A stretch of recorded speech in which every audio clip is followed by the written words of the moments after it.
Merry Christmas, everybody. Or Merry Christmas Eve. That's what I meant to say. What is going on, everybody? Happy Thursday. Happy Merry Christmas Eve. I hope you guys are going to have a safe and think positive this year. Well, since this year has been kind of a crappy year, um, on the plus side, we have to think positive. So, um, I hope you guys are staying safe and stuff like that. I know I am. I am curious on what I'm going to do for Christmas this year. So I hope you guys are staying safe. I hope you guys are, being positive, thinking positive, and wondering what is underneath. What is underneath the Christmas tree that you guys have ever wished for on Christmas?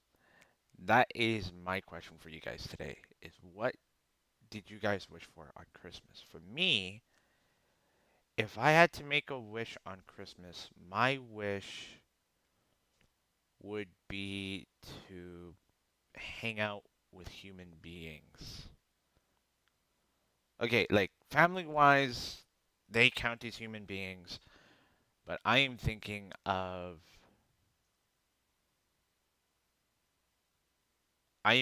of like friends. That's what I'd wish for on um on Christmas because I don't know. I've always wanted to be with like my friends on Christmas and stuff like that. And it's up to the point where yesterday I went on a kind of like a Christmas run ish. I was going to deliver something off yesterday and I got completely like I was completely what's the word I was looking for? I was left stranded is the word I was looking for. And so I thought, maybe tomorrow would be better. I'm just not gonna deliver my Christmas gift and whatnot. So, technically, the gift that I have in the car was meant to be for a close friend of mine who I care about so much. And yeah, but without that said and done, we're gonna be playing multiple games this time. We're gonna try out. I'm still waiting for the Galaxy of Tumar or Tumal. I think that's how you pronounce the name. Why is this? Why is the frames dropping? Some of the frames have not been uploaded. There's a problem. It's usually related to poor network connections. Oh, screw you. Um.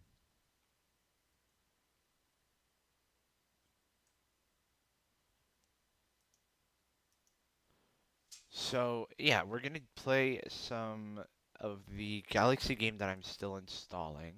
It's almost there. And we're gonna also try out a game called the Stanley Parable. I want to get into it and see if I like it, and so far it looks interesting I to just play. turned Hang on. 30 a couple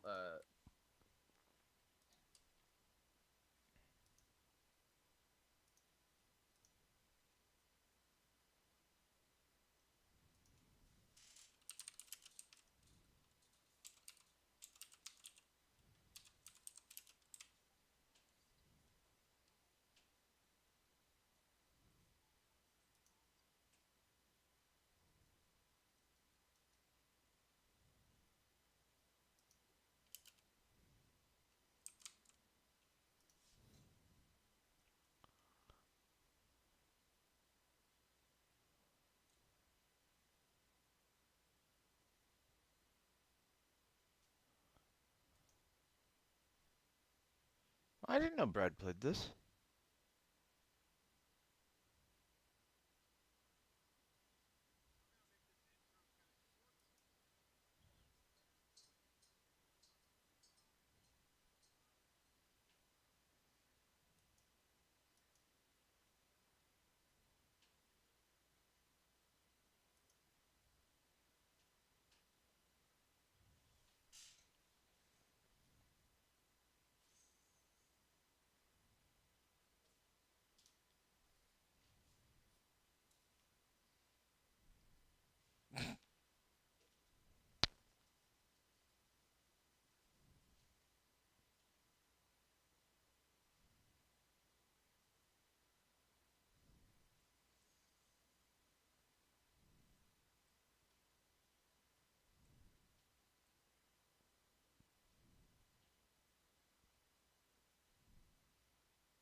So this game, are you kidding? How could there be dropped frames? Um, this game looks promising just by looking at the gameplay of it, so we're gonna test out Stanley. I've never played it. I at first was planning to play, um, I was gonna play the demo piece of this game and see if I liked it. But then I thought I'm gonna just play the actual game and see how, uh-oh, and see how this game will run on my computer because it almost has like a it almost has it has that like sound of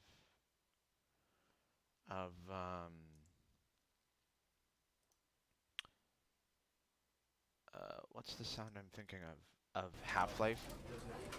Um, so it's gonna be interesting to try out. Yeah. Let's fix this.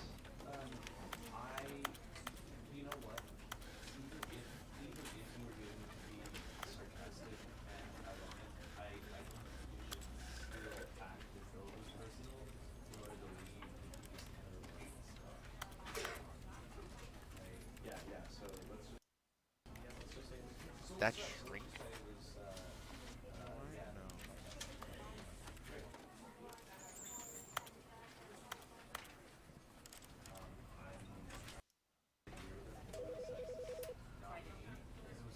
That's making it.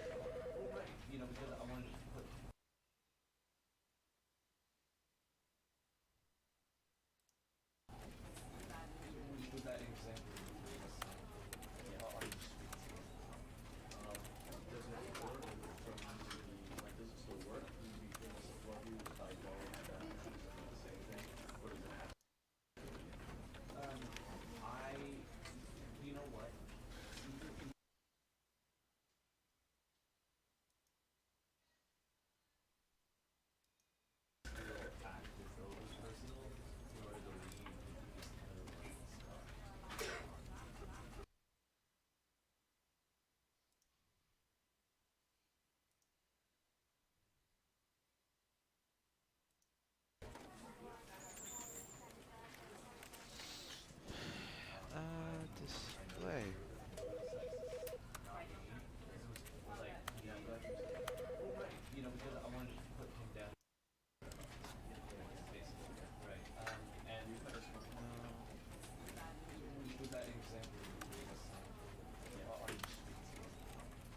Hey. No, that didn't work.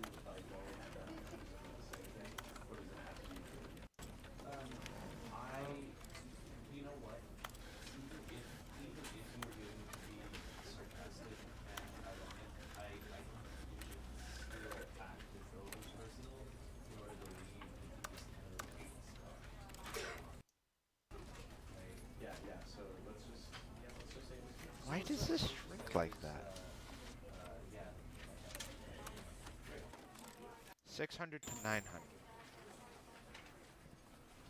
Okay, that's somewhat better.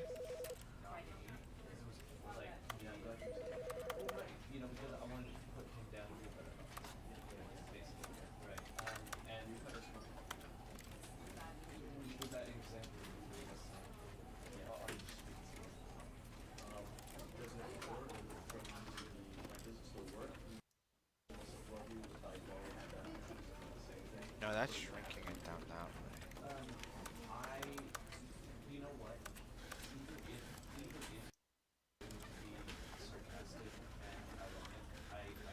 Okay, whatever. We're gonna just leave it like that. So don't worry about the whole black part, guys. So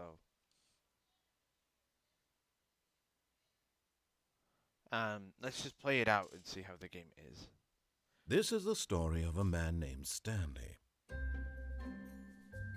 Stanley worked for a company in a big building where he was employee number 427. Employee number 427's job was simple. He sat at his desk in room 427 and he pushed buttons on a keyboard. Orders came to him through a monitor on his desk, telling him what buttons to push, how long to push them, and in what order. This is what employee 427 did every day of every month of every year. And although others might have considered it soul-winding, Stanley relished every moment that the orders came in, as though he had been made exactly for this job. And Stanley was happy. And then one day, something very peculiar happened. Something that would forever change Stanley. Something he would never quite forget. He had been at his desk for nearly an hour when he realized that not one single order had arrived on the monitor for him to follow. No one had showed up to give him instructions, call a meeting, or even say hi. Never in all his years at the company had this happened, this complete isolation. Something was very clearly wrong.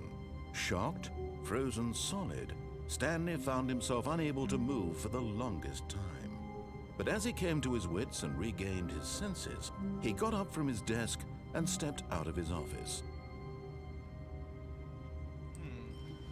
This is interesting so far, just by looking at like the game and stuff like that. I thought it was gonna be like what I was just watching on YouTube. Yeah, that's something. Huh.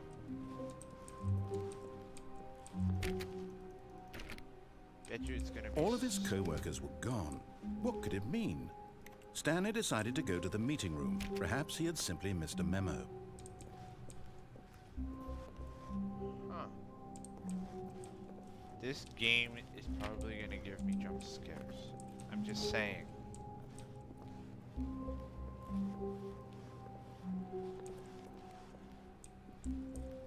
The meeting hall. Is that what that was? No. Oh. Everything is When locked. Stanley came to a set of 2 open doors, he entered the door on his left. The hell?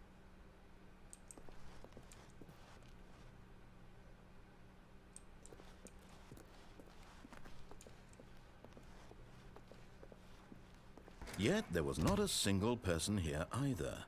Feeling a wave of disbelief, Stanley decided to go up to his boss's office, hoping he might find an answer there. So far, this game's pretty cool. I actually wanted to look at it through like YouTube's, like from people's perspective of it. It looks interesting so far. I really want to fix my screen so you guys don't see like the big black block on that end of the hall. Coming to a staircase, Stanley walked upstairs to his boss's office.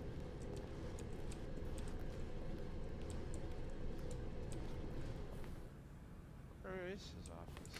Is it over here? Stepping into his manager's office, Stanley was once again stunned to discover not an indication of any human life. Shocked, unraveled, Stanley wondered in disbelief who orchestrated this, what dark secret was being held from him. What he could not have known was that the keypad behind the boss's desk guarded the terrible truth that his boss had been keeping from him. And so the boss had assigned it an extra secret PIN number, 2845. But of course, Stanley couldn't possibly have known this.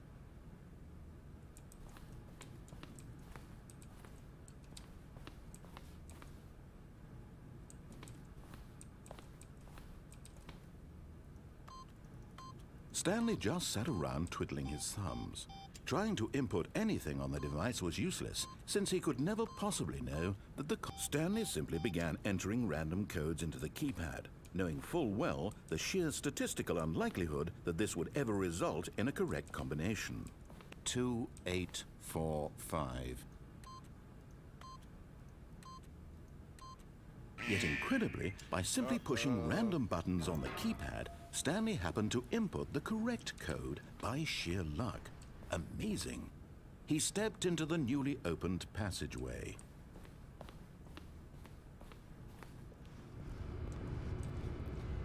Oh no. This is the worst idea ever.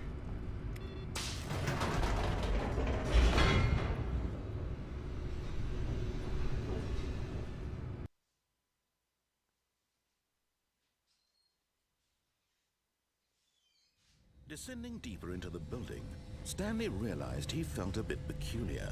It was a stirring of emotion in his chest, as though he felt more free to think for himself, to question the nature of his job. Why did he feel this now, when for years it had never occurred to him? This question would not go unanswered for long.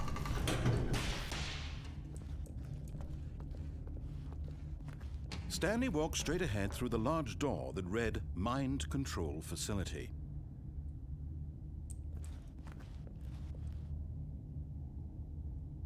Escape? What? The heck?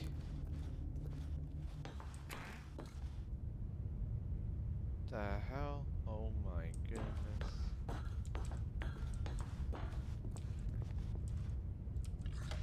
The lights rose on an enormous room packed with television screens. What horrible secret did this place hold? Stanley thought to himself. Did he have the strength to find out? I don't like where this is going, but so far this game is cool.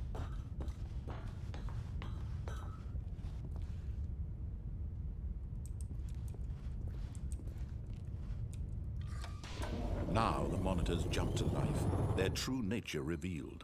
Each bore the number of an employee in the building, Stanley's co-workers.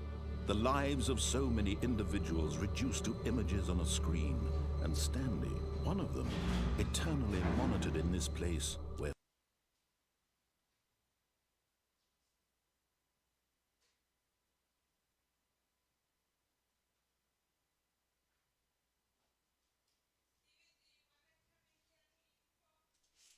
I'm coming.